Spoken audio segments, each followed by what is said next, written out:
John has a positive model of himself and a negative model of other people. How many folks believe that A, preoccupied, is the best answer here? Fearful? Secure? Dismissing? Yes, so the correct answer here is dismissing. These are the 4 different attachment styles. You can think about it as a kind of 2x2 quadrant, right? So this is one of the major ideas that we went over last class when we discussed intrapersonal communication, communication with or related to yourself, right? Under this attachment model, a secure relationship is one where you view both yourself and the other person highly, right? It's like a really cute older couple who has known each other for 40 years and feels really good. A preoccupied style, right, is where you have a low view, or you have a positive view of yourself, but a negative view about other people, right? Or other way around. So you also have the dismissive view, right, where you are not really valuing other people very highly, but you are feeling pretty good about yourself, right? So in this kind of relationship, you don't really care about other people, or don't really want to make good relationships with other people, but you have pretty good self-esteem, right? So it might be a cousin or an extended relative that you don't really care to get to know very well. And in a fearful relationship, right, you don't really value yourself or the other person very well, so you avoid creating relationships in the first place. This different model of attachment styles is helpful because it lets us understand why we might choose different relationships. Again, think back to Maslow's hierarchy of needs. We communicate in order to fulfill some basic needs and desires that we have. And if we see other people as scary and don't want to talk to them, then we're going to choose to attach to other people in a way that might be more dismissive or fearful. So, I know that some folks needed to miss last class for maybe they had an athletic event or thing that came up. I also know it's homecoming week, so I understand.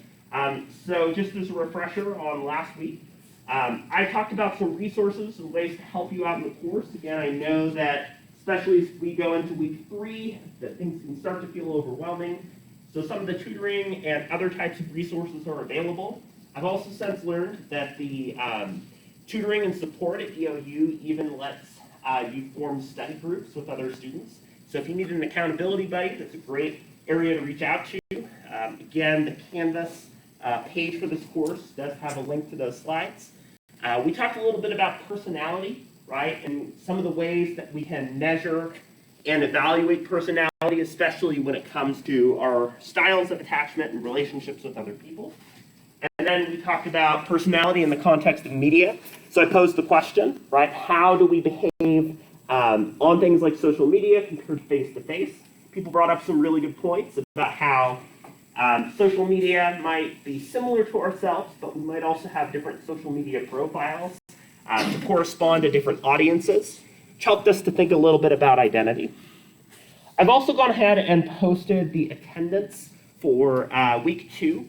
So if your score is something like 13.3, then that means that you were present for 2 out of the 3 days. If you do not have the full 20 points, but you were gone for an event like an athletic event, right? Remember that you have 2 weeks from the day that you missed to watch the video, slides, and complete the makeup assignment. Do that within 2 weeks, and your score will change back to the full credit. If you were there for all 3 days, then you have the full 20 points, and you participated, and so on. So if you're ever seeing that your grade is like missing one of the days, you're absent for one of the days, just complete the makeup assignment within 2 weeks of that day, and that will get your credit back for that day. I also want to take some time to talk a little bit about the discussion leading assignment for the class. Again, discussion leading is not about being an amazing public speaker. It's more about using some examples and applications and helping us as a group to make sense of some of the key ideas from the class. We'll then transition to talking about verbal communication, including some of the ways that it involves language and language is used every day, and applying language to some current issues. So this week looks at both verbal and nonverbal communication. So So we'll look more into nonverbal communication on Wednesday. We'll start to compare and contrast the two on Friday and get a sense of how all of those things paint a picture of who we are and how we talk to each other. So I'd like to go ahead and share the discussion leading schedule. Again, this was posted on Canvas this morning. I think in general, I was able to honor just about everybody's first request, both in terms of date and the people that they'd like to work with. If you find that you cannot make that date, or there's an issue that's affecting your availability for that day of class, send me an email as soon as possible to let me know, and I can help to reschedule you, right? Use the time now, between now and when you're scheduled to do the discussion leading. If something comes up, like you have to be under quarantine, or there is like a major emergency, that's okay, right? Under that circumstance, we'll find a way to reschedule or change the way that you do your presentation. But otherwise, you should be available and ready on the day, right? Everybody in the group is expected to be able to make it to the class on that day that they're scheduled to present. So Gracie Presley and Ashton will be our first group on October 25th. The topic, right, that's covered in the class is on talking. So you'll notice for that date on the schedule on Canvas, there is typically a reading. You don't have to cover every single little thing in the reading, but you can cover some of the key ideas, the concepts, the things that you might want to start out our discussion about. So that will be kind of the topic that you'll be exploring for that day. Zachary, Sarah, Logan, and Andrew will be on November 8th on the topic of mediated communication. Brianna, Meg, Jackson, Marcel will be looking at media, communication, and identity. Hannah, Guy, Carson, and Katie on November 29th. We'll look at friendship and communication. Ryan, Greer, Hector, Tally, and Jack on December 1st will be our final group talking about family communication. One thing that I recommend that you do, if you don't know any of the other people in your group, again, most of you indicated some sort of preference for group members, but if you don't know anybody, I'd recommend either finding a chance to chat today or another time in class. You can also use the feature on Canvas where you can just send a message to another student, right? So if you go to people, there'll be a list of other students, and you can just click on them to send a message, and that's a good way to initiate that conversation. So another thing that I want to show you is on the front page of Canvas, the discussion leading rubric. So the discussion leading rubric is just kind of a sense of what I'm expecting from this assignment in terms of what you need to be submitting on the day that you present and the things that I'll be using to assess that. So again, the discussion leading is not about public speaking, but it's about, are you and your group members coming into the class having shared and brought in some ideas, concepts, thoughts, and so on that relate to the class, right? So are you here on the day that you're scheduled to present? And while you're working in a group, you'll ultimately be graded individually based on your contribution to the presentation.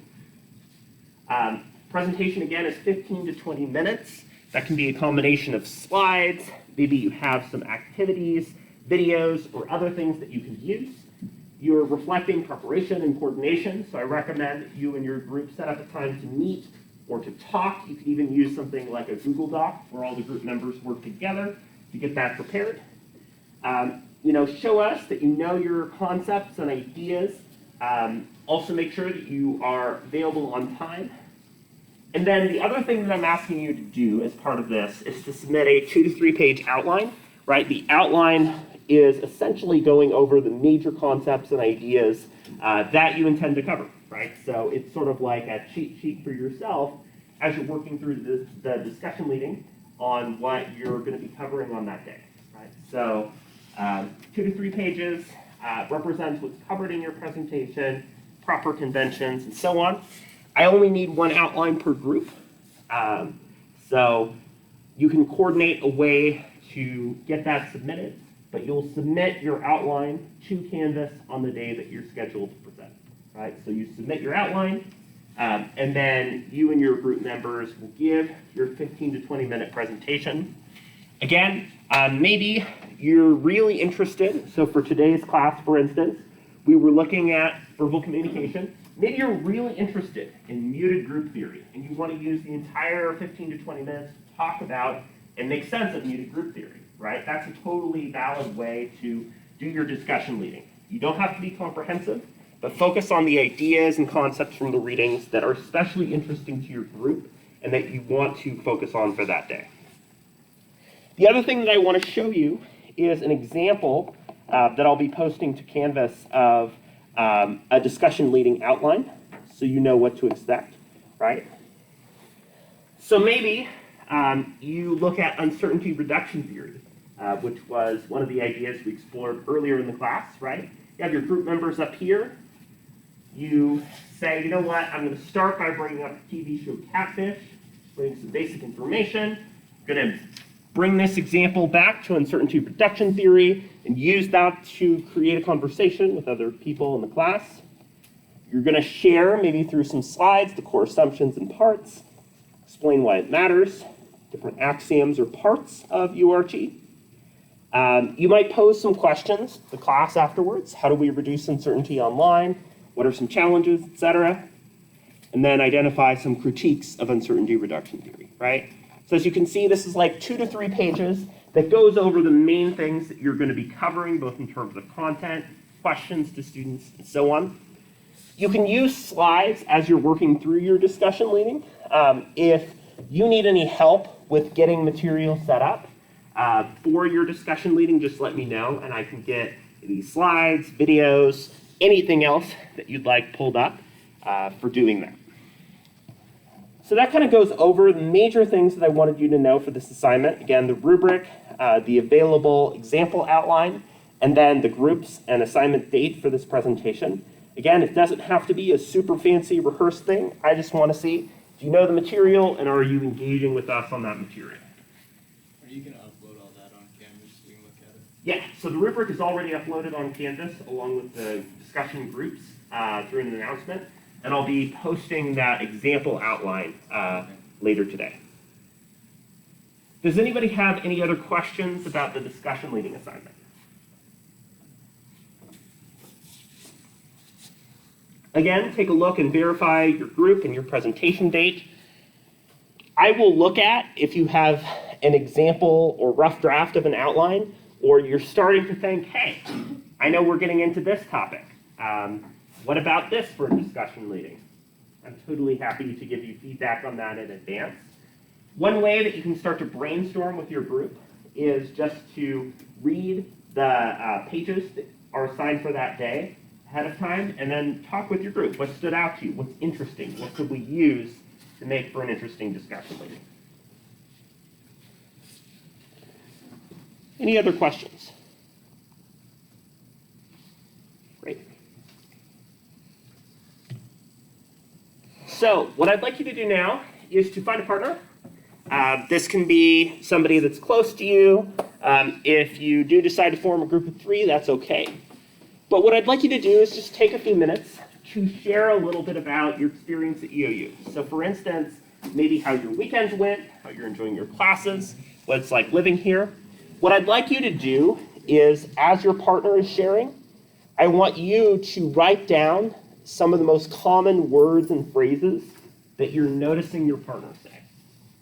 So maybe they use the word like, or interesting, or something like that, right? Take note of the words that are the most common from your partner on a sheet of paper. So go ahead and find somebody and take some time to get to know them.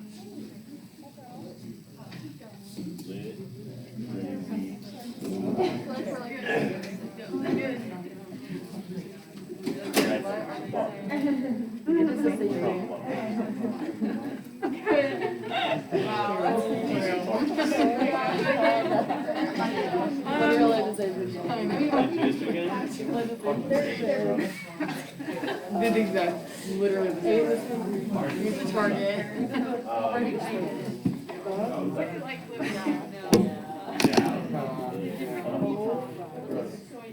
What'd you do? Actually,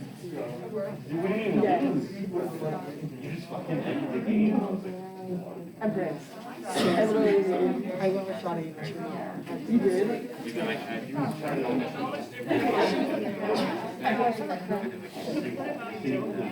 And we got it.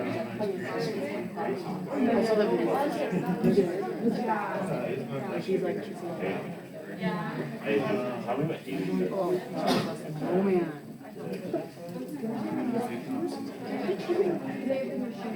Yeah. Oh, we never got.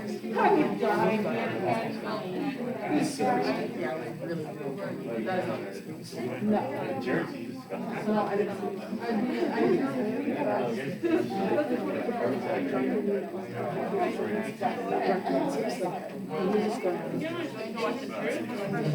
He's not.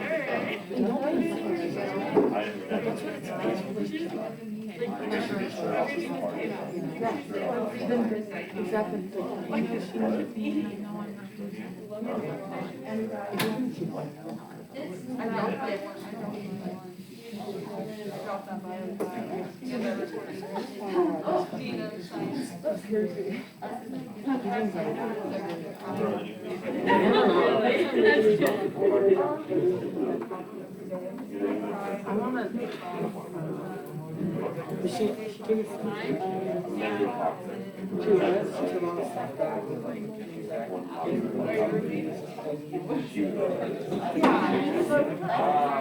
I literally cannot trust it. She's not that good. She told me. Good for her.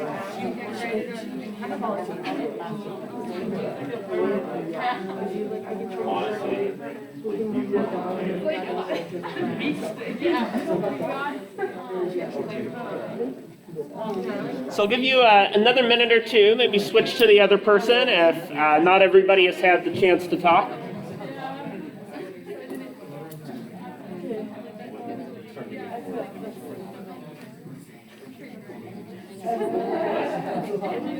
Well, dude, that's not even like, what are you talking about? Oh, we also have yeah, I just I forgot about that.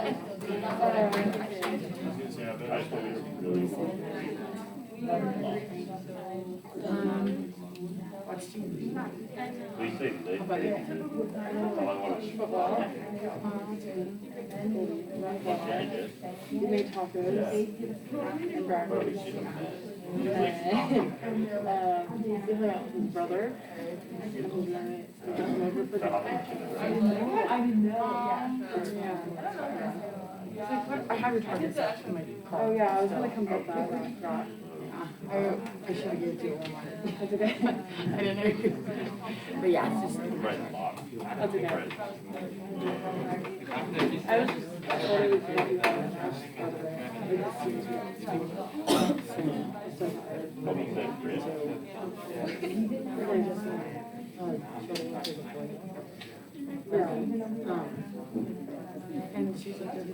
Okay, go ahead and finish up.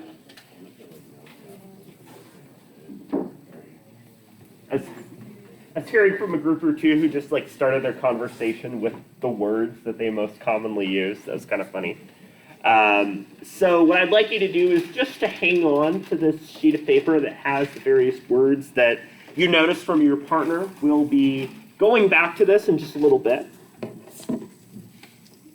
And the reason that we'll do this, we did this will make sense in just a moment.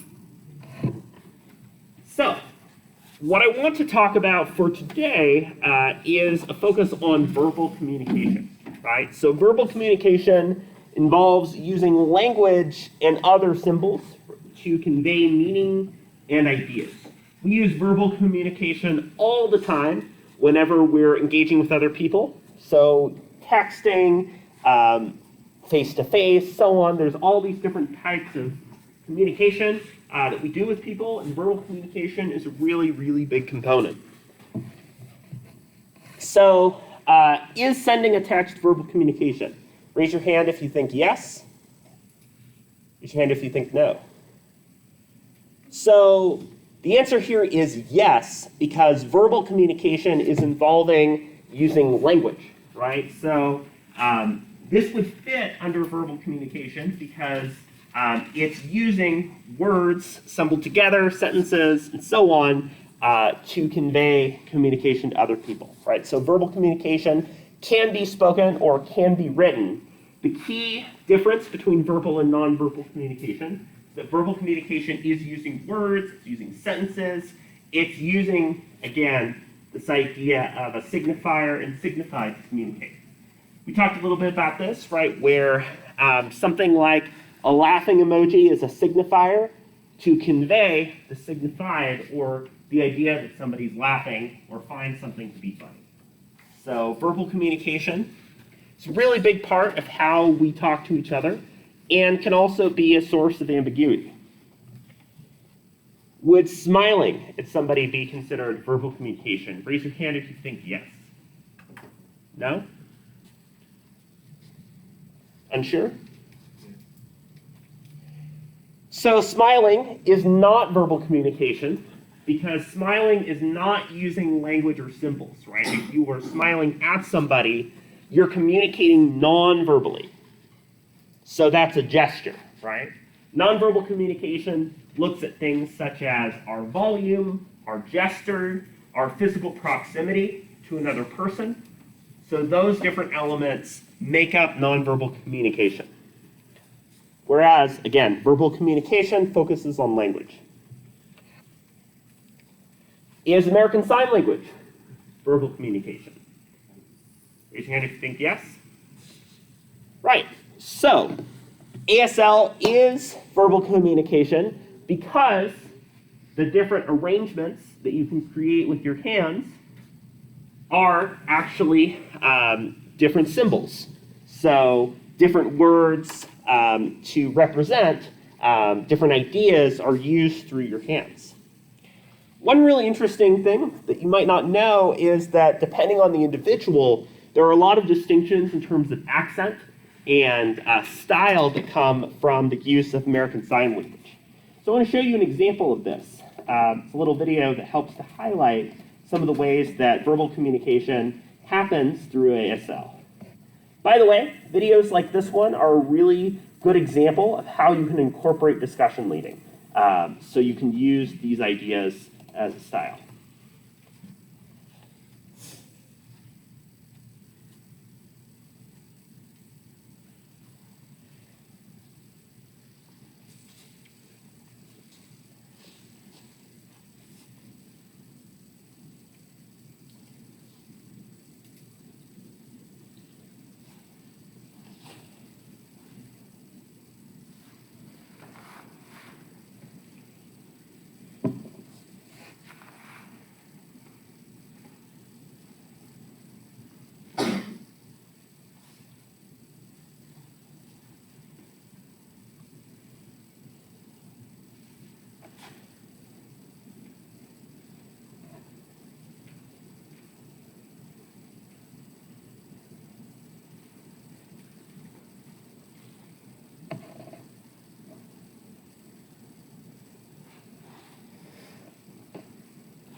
So just kind of an interesting example, right, where while the different gestures and symbols conveyed through your hands fit under verbal communication, the different ways that, for instance, a New Yorker might sign very fast would fit more under nonverbal communication, or the different ways that affect how that verbal information is conveyed.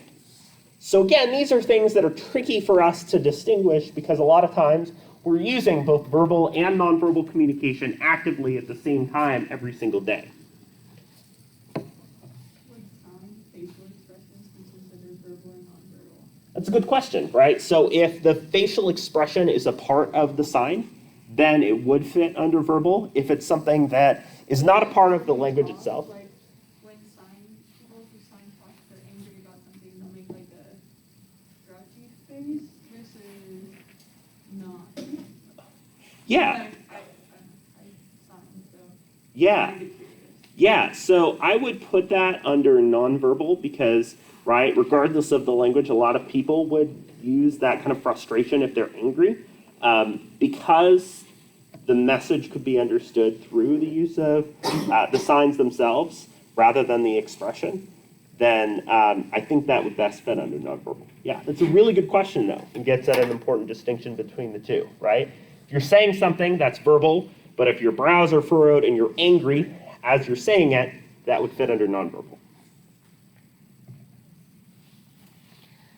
So when we use language, one kind of classic example is this idea of eats, shoots, and leaves.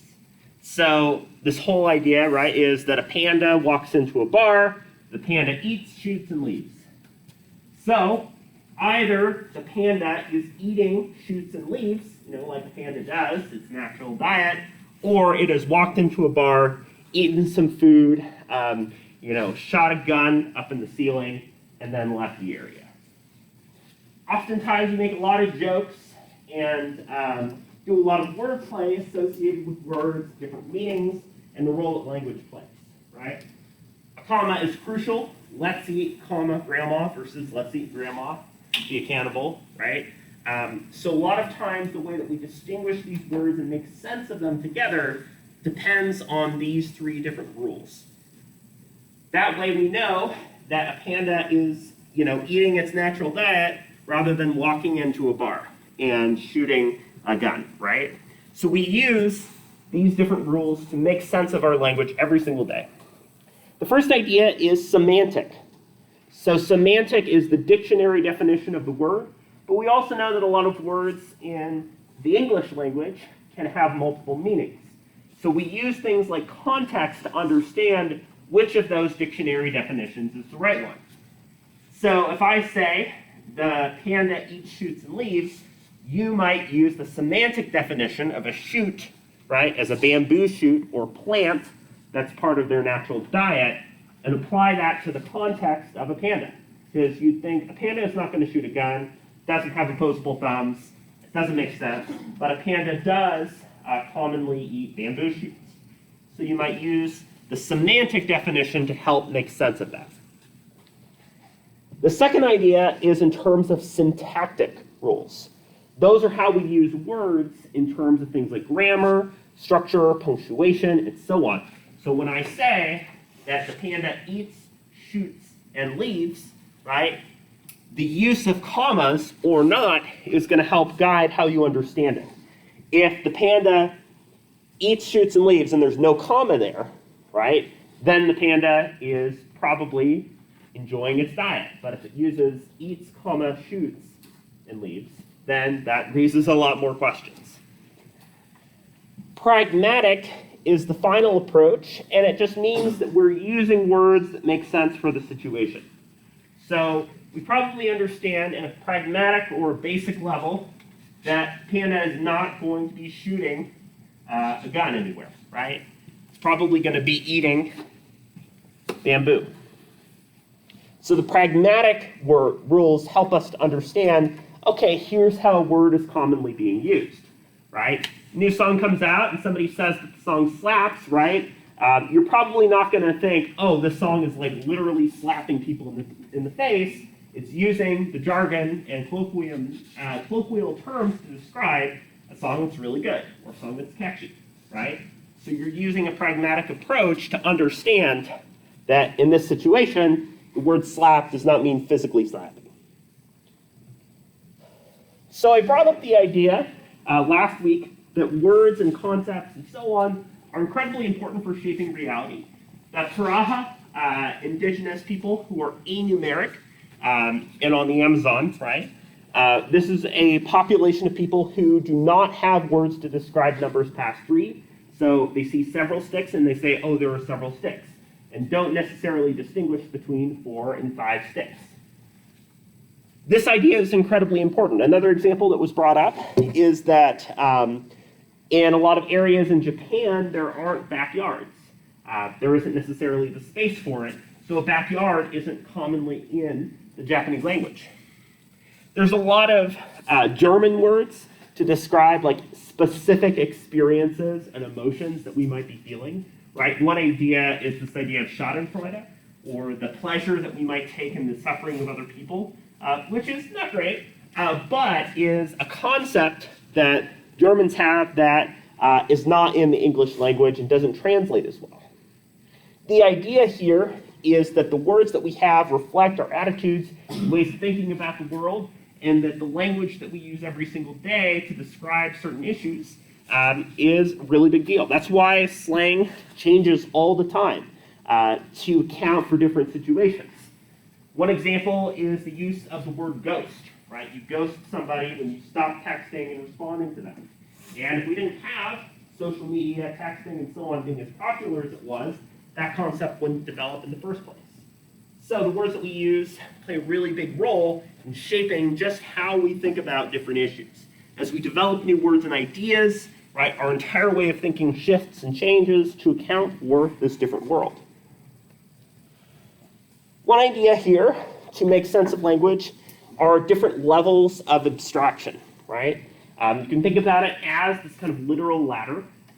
So oftentimes our word choices can be a little bit confusing, right? Sometimes you might say something like information, which is incredibly broad. Oh, how was your weekend? It was interesting. And so abstract communication is a lot harder for us to get a whole lot out of. We don't understand what the other person is saying because they're saying barely anything. So at the bottom of the ladder, we have word choice that is incredibly concrete. So one of the ideas that was brought up earlier in the class, a couple people brought up that context matters for us to understand how we communicate with each other. And more concrete language helps us to get that better contextual information. So saying interpersonal communication is a really specific subfield and section of communication studies. Oh, I'm taking a class on information versus I'm taking a class on interpersonal communication. So oftentimes the more specific language we use, the easier it is to get ideas together. But we also know that there are times where being a little bit more abstract can honestly be for the benefit of our conversations. If, for instance, you're talking with a friend or relative and you don't want to tell them what exactly you've been doing over the weekend, you might say, oh, I had a fun weekend, and use more abstract language as a way to share information without disclosing too much and getting too concrete in your word choices. So abstract versus concrete language is an important thing for us to think about. Again, we see it through this model. As abstract as information, down to research, academic fields, humanities, communication studies, interpersonal. Another way that you might think about this is the way that we classify plant, animal, fungi species, right? Kingdom, phylum, so on, genus, order, species. And that like different level of abstraction helps us to get as specific as possible. Oh, it's a lupus canine, it's a dog, right? That is way more specific than, oh, it comes from the animal kingdom. So we use abstraction in a lot of different fields of study. So words can be used for a lot of different reasons, right? One of them is this idea of denotative versus connotative meaning. Denotative is this literal dictionary definition of the word. Connotative, right, is the way that that term has been used, circulated, and understood over time, right? Again, a really good example of this is the word queer. As a denotative meaning, it might be to be happy. As a connotative meaning, it's developed an understanding first in a more pejorative way, now in more of a reclaiming type of way to describe members of the LGBTQ+ community, right? Secondarily, we have the idea that words can be both instrumental and regulatory, right? Instrumental means that your word choice is fulfilling a basic function. Can I have a drink of water? Can I go to the bathroom? Regulatory oftentimes is about creating and managing our relationships with other people. Hey, can I talk to you for a minute? So we have those different ways of using communication. Our words can also kind of have personal functions for us. So that gets back to a question I raised last week about interpersonal communication. How often do you talk to yourself? We'll oftentimes use personal language choices as a way to help each other out and say, hey, I'm gonna have a good day today, or I'm gonna make some money today as you're looking in the mirror. So we can use that. We can also use language in a heuristic way, right? Heuristics are ways that we can help ourselves learn different material. If you've taken like an algebra class, maybe in high school, you might be familiar with the heuristic, right? The acronym PEMDAS. PEMDAS is a way that you know the order of how you solve a math problem, right? So P, you start with parentheses, and you move on from there. So that's an example of a heuristic. We're using language in order to learn and memorize material. We also can have representational uses of language too, which can help us to request or use the information that we have. So, you might be thinking about, if you're in political science or civics or social studies, the triangle of the executive, legislative, and judicial branches. That's a representational function that helps you to remember and organize that information. So words are things we use all the time. Not only do they have rules, but we can use them for a lot of different purposes. And that's where a lot of ambiguity and challenges can emerge in interpersonal communication.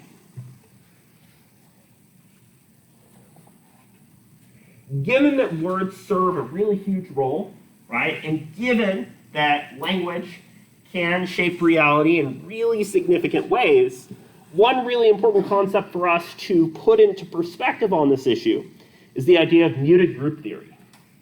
So muted group theory is another really good theory to know. Again, theories are guiding tools that explain how we behave. It predicts our behavior and so on.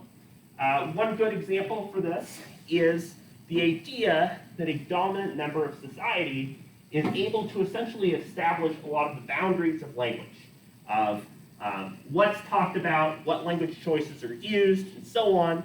And oftentimes, these language choices can come at the expense of other groups. That is, people in power, right, get to create the language that we use every day, which can shape our reality and perceptions of the world, right? For instance, the political consultant Frank Luntz talks a lot about how different language and framing choices really affect the way that we understand current events and issues, right? We talk about global warming or climate change. When we're framing and talking about issues like abortion, the idea of pro-life versus pro-choice, the words that we're using to describe a lot of these controversies play a really big role in terms of how we're even thinking about these issues, right? So that means that the muted group, or the group that doesn't necessarily have the same power to define the language, is put into a situation where their own ability to speak about and challenge the language being used every day is brought into question. This is a really big issue when we think about issues such as racist and sexist language. A lot of the ways that gendered language has been used, particularly in the past, I'll call a fireman versus calling a firefighter, right? We can think about the really challenging history of a lot of slurs and language choices directed toward people of color, right? So that can be another example of the way that muted group theory is being used here. One example, and I think a timely one, given that today is Indigenous Peoples Day, right, is the idea of language being used to define land as a commodity. So, right, at the time where folks were settling and colonizing parts of the western United States, one of the major issues that was brought up between many of the indigenous tribes and groups in the area and many folks in the United States who were expanding, right, is a question of land. For a lot of indigenous groups at the time, right, land was not understood as a commodity. It wasn't a thing that you could have or a thing that you could own in terms of property. So, right, a major area of dispute and disagreement and a lack of understanding at the time came from indigenous groups not really thinking about or engaging with land as a thing that you could own or you could have. And a lot of, right, the American frontier approach was to see land as private property. So this meant that for many indigenous groups at the time, land was seen as something that you wouldn't necessarily own or have. When we think about land now, right, it's very much thought about in those terms in a lot of situations. Again, an example of muted group theory in language. Land as something to own creates a situation in which indigenous groups who don't think of land or treat land in that way don't have that perspective in the conversation. We can think about a lot of other examples of how muted group theory is at play in terms of how issues are framed or talked about. So what I want to do now is unpack some of the different types of language. And as I'm working through these and talking about these, I want you to kind of refer back to the sheet of paper that I asked you to work on earlier today, where you are identifying the language choices being made by your partner. So language can have a lot of different types. As I'm working through and talking about these, what I'd like you to do is, mark next to the words that you've seen. Would you identify this as formal, jargon, idioms, biased language, and so on, right? So mark next to the words that you're seeing how you would best categorize it. So formal language can be, for instance, your academic, I'm writing an essay or a paper, and maybe it involves avoiding contractions, saying it is rather than it's. And then informal language. That could be language that you use every single day. You have this idea of jargon, right, which is more specialized and technical language. So for instance, if you're talking about, using Python versus JavaScript, that's jargon specific to a lot of areas like web design and computer science. Colloquiums are phrases that we use all the time, such as having a field day, going to town, right? It's little expressions like that. Slang is language that's specific to groups. Again, a lot of Gen Z slang is in discussion right now of certain words or phrases that are used a lot, right? This beat slaps. Idioms are expressions or figures of speech. Biased language, again, firefighter versus fireman. In the latter case, it's biased because of its gendered component. Ambiguous language, sort of using more abstract language. Oh, that's interesting. And euphemisms are intentionally making things less clear, right? Euphemisms can be used a lot of times through things such as innuendo, right? If you have a kid present and you don't want to talk about something that might be inappropriate to them, you're going to say, well, we're going to be leaving the house for a while, right? Versus going on a vacation. So, take a look at the words that you've chosen, that you observe with your partner, maybe classify them, what best describes those words.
Most of you are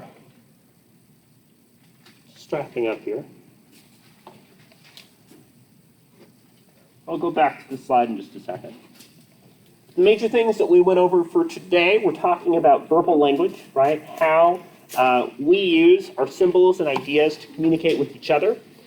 We were talking about how these can affect culture and identity, such as meta-group theory, and the way that it can create many of the ambiguities and problems we have in communication. Eat, shoots, and leaves. For next class, please read Wrench 154 to 182. That transitions us into a discussion about nonverbal communication.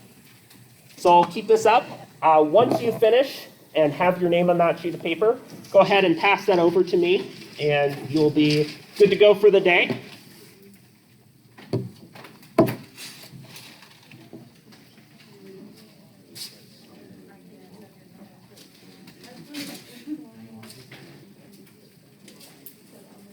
If it's in your notes and you're not comfortable ripping it out, you can also keep those notes and type that up for me later too. So pass that forward when you're done, and I will see you again on Wednesday.